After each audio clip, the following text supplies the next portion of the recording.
संत होणाऱ्या कृष्णामाईची गेली 25 वर्ष मनोभावी सेवा करणारे एक अवलिया आहेत. त्यांचं नाव आहे सतीश दुधाळ. हे गेले 25 वर्ष झालं विना मोबदला या ठिकाणी कृष्णामाईची स्वच्छता करत असतात, नदी स्वच्छता करत असतात, या परिसरातली स्वच्छता करत असतात. एकंदरीत पाहिलं तर या सांगली जिल्ह्यामध्ये किंवा महापालिका परिसरामध्ये अनेक स्वच्छता दूत आहेत. पण काही लोक फोटो सेशनसाठी काम करत असतात आणि काही लोक स्वतःच्या प्रसिद्धीसाठी काम करत असतात. मात्र हे जे सतीश दुधाळ आहेत हे सांगलीतील गणपती पेठ असेल, कापड पेठ असेल, मारुती रोडला असेल, त्या ठिकाणी ते हमाली करत असतात आणि आपल्या कुटुंबाचा उदरनिर्वाह करत असतात. पण गेले 25 वर्षे झालं कोणत्याही प्रकारची अपेक्षा न बाळगता त्या ठिकाणी नदी स्वच्छ करत असतात. आपण त्यांच्याशी बातचीत करत आहोत. आपल्यासोबत सतीश दुधाळ आहे. मला सांगा कशा पद्धतीने नमस्कार, मी सतीश दुधाळ. गेली 25 ते 30 वर्षाला सातत्याने माझं काम चालू आहे. सांगलीत एक गणपती मंदिर सोडलं तर आपल्या आवर्जून दुसरं बघण्यासारखं निसर्ग सौंदर्य नटलेली कृष्णामाईकडे लोकांचा ओढा वाढावा आणि नदीचं महत्त्व येणाऱ्या पिढीला कळावं. नदी म्हणजे काय, हल्ली काळाच्या ओघात सगळं वाद चालले. मोबाईल डिजिटल ह्याच्यामुळे नदी हा विषय लोकांना माहीत नाही आहे. जास्तीत जास्त येणाऱ्या पिढीला माहीत व्हावा. काही लोक उन्हाळ्यात पोहायला यावी, लहान मुलांना अगदी आपला हा सांगली हा जलमय असणं 19च्या पुरात सगळं दाखवून दिले. प्रत्येक घरातल्या 1-2 व्यक्तीला तर पोहायला यावं. आणि नदी आपली नदील्याकडे राहत असल्यामुळे आपण आपल्या घरात येणाऱ्या प्रसंगाला आपण स्वतः आपल्या घरात एकूण पोहणार झाली तर आपण ते टाळू शकतो. हा परिसर स्वच्छ ठेवण्याचं कारण असं की गणपती मंदिर सोडून आवडून लोक इथं स्वामी समर्थ घाटावर येतात. आणि घाटावर आल्यानंतर किंवा एक तासभर बसावं, थोडासा विरंगुळा त्यांना व्हावा. स्वच्छ असेल तर जास्तीत जास्त लोकांचा ओढा वाढणार आहे. त्या हेतूतून मी हा नदी परिसर स्वच्छ ठेवण्याचा मी सातत्याने माझा प्रयत्न आहे. आणि माझ्यासोबत स्वामी समर्थ प्रतिष्ठानचे काही कार्यकर्ते आहेत, शिवाय कृष्णामाई जलतरण संस्थेचे आहेत, विसावा मंडळाचे आमचे जवान आणि असे सरकार ग्रुप असे सगळेजण मिळून मी फक्त निमित्त आहे, इंजिन आहे. फक्त मी माझ्या पाठीमध्ये डबे खूप जोडले गेले आहेत. आणि प्रत्येक सांगलीकर हा नदीवर प्रेम करणार तो माझ्या कृष्णामाईचा पाईक आहे आणि मी कृष्णामाईचा अजन्म पाईक आहे. आणि प्रत्येकाने आपली कृष्णामाई निर्माल्यमुक्त, प्लॅस्टिकमुक्त कशी व्हावी त्याचा सातत्याने प्रयत्न करावा. आणि आपण घर स्वच्छ ठेवतो, आपली नदी का स्वच्छ ठेवणे.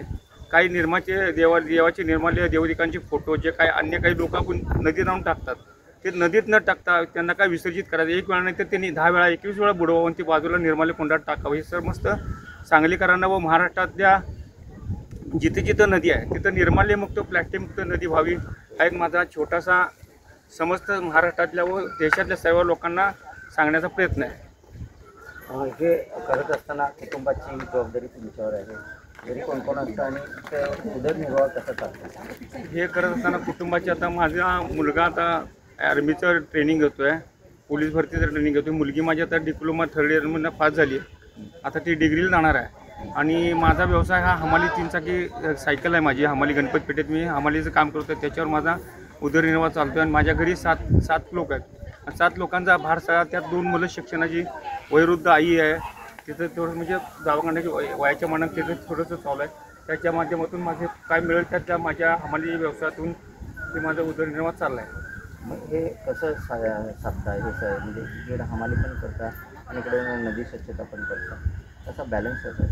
बॅलन्स सकाळी 2 तास नदीसाठी व संध्याकाळी 2 तास. अखंड 30 वर्ष झालं, 12 महिने उन्हाळा, पावसाळा, मध्यंतरी महाभयंकर कोरोनाचं सावट सगळ्या देशावर साठलं होतं, तरी पण मी माझं काम हे चालूच होतं. सकाळी संध्याकाळवर 6-7 महिने, 8 महिने, वर्ष, 2 वर्ष लागेल. 2 वर्षाचा कचरा एकदम झाला तर कसा काढायचा, त्यासाठी तत्कालीन पदाधिकाऱ्यांना मी ते भेटलो. आमचे चिनकर साहेब होते, त्यांनी म्हटले जा म्हणले तुझं काम करायचं तर कर म्हणले, परिसर स्वच्छ राहावा आणि परत एकदम साठला तर होणार नाही. मग त्यासाठी महापालिकेच्या काही पदाधिकाऱ्यांनी किंवा तुमच्यासारख्या पत्रकारांनी काय सांगितलं, बाबा करतोय तर काम त्याला करू दे. मग त्यांनी मला एक आयडेंटिटी दिली. त्या आयडेंटिटी घेऊन येऊन मी सकाळ संध्याकाळी तो रोजच्या रोज सेवा करत होतो. आणि भविष्यात ही सेवा माझी अखंड सेवा राहणार आहे. नदी स्वच्छ राहावी, निर्माल्यमुक्त राहावी.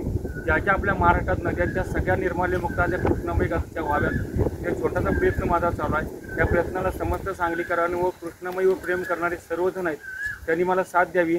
आणि आपली सांगली आहे किती चांगली पूर्ण महाराष्ट्रानं देशाला दाखवून देण्याचा एक माझा छोटासा प्रयत्न आहे. अनेक लोक याच्यामध्ये कचराकुंड टाकत असतात आणि नदी प्रदूषित करतात. अनेक कारखानदार सांडपाणीसुद्धा आपल्या कारखान्यात या ठिकाणी सोडत असतात, त्यामुळे नदीचं प्रदूषणसुद्धा वाढत आहे. काय या सर्व लोकांना तुम्ही आवाहन करता? काही कारखानदार असतील किंवा निर्माल्य जे काय टाकतात काय अन्य काही रसायने मिक्स होते ज्या त्या कारखानदारांनी त्यांचा प्लॅन्ट त्यांनी करावा आणि नदीत न मिक्स होता जेणेकरून बाबा आपली नदी स्वच्छ राहावी, सांगलीकरांना स्वच्छ पाणी मिळावं, इथून सांगलीतून पुढच्या गावाच्या लोकांना स्वच्छ पाणी मिळावं आणि सगळ्यांना चांगलं होईल ते चांगलं जे आता ते बघत राहावं. हेच माझं सर्वसाधारण कार्यकर्ता कृष्णामाईचं पाईक म्हणून मला सर्वांना सांगण्याचा प्रयत्न आहे माझा. तुम्ही कायम प्रसिद्धीपासून अलिप्त राहिलात, पण आपलं काम नित्यनेमानं हे चालूच आहे. गेलं 30 वर्ष झालं तुम्ही काम करताय.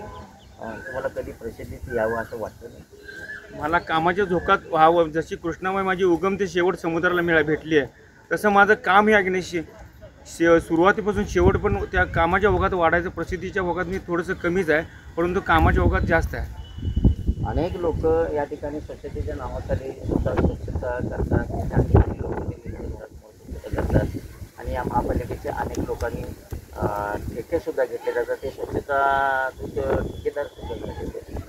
तुम्ही कधी महापालिकेला या संदर्भात बोलला आहात का? काय मानधन वगैरे मिळत नाही तुम्हाला?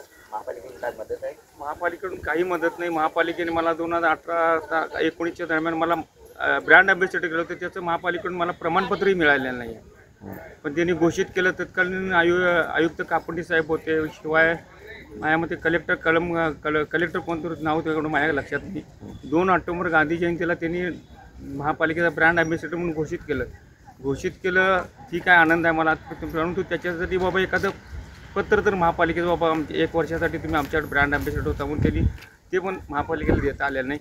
इतर मग पर्यावरण दूत वगैरे इकडं तिकडे त्यांनी एखाद्या कार्यक्रमातून छोटून अलिप्त राहिलात, पण आपलं काम नित्यनेमानं हे चालूच आहे. गेलं 30 वर्ष झालं तुम्ही काम करताय.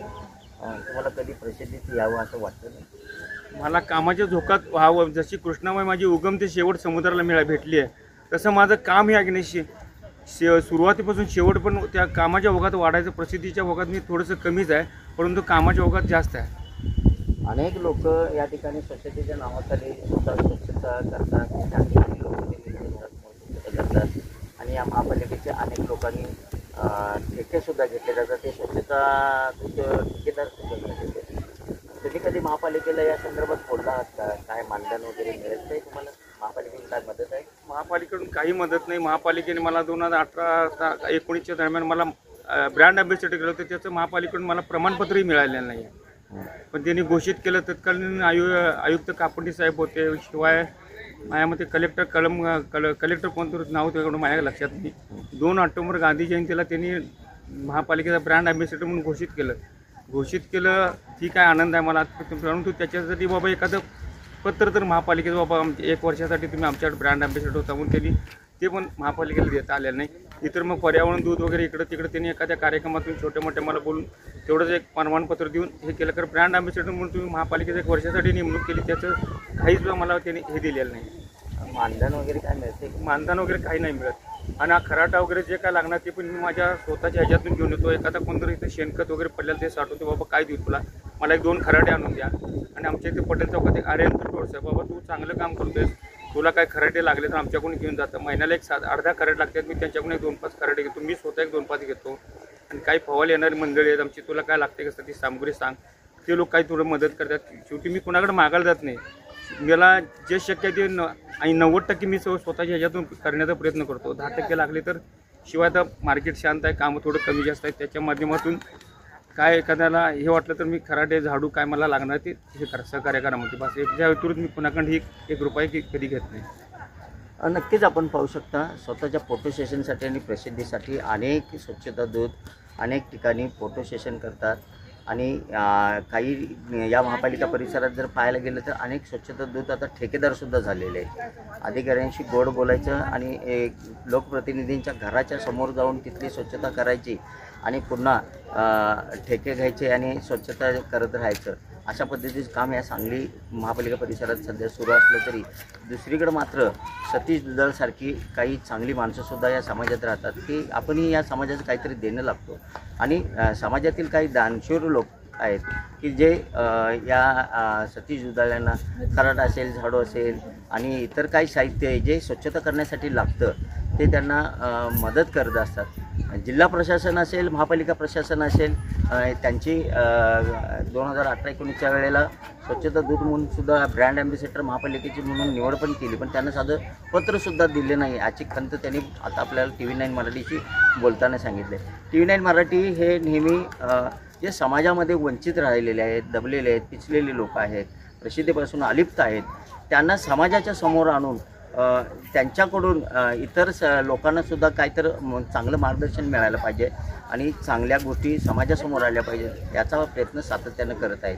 सतीश दुधाळे यांनी केलेल्या या कामाचा गेल्या 30 वर्षापासून आतापर्यंत कुणीही दखल घेतली नसली तरी महापालिका प्रशासन असेल किंवा जिल्हा प्रशासन असेल यांच्या कुटुंबाची जबाबदारी किंवा या महापालिका परिसर किंवा सांगली जिल्ह्यातील जे दानशूर लोक असतील त्यांनीसुद्धा या सतीश दुधाळे यांच्या कुटुंबाचे शैक्षणिक मुलांची जबाबदारी घेतली तर त्यांनासुद्धा हातभार लागेल. कारण गेली 30 वर्ष झाले हे सतीश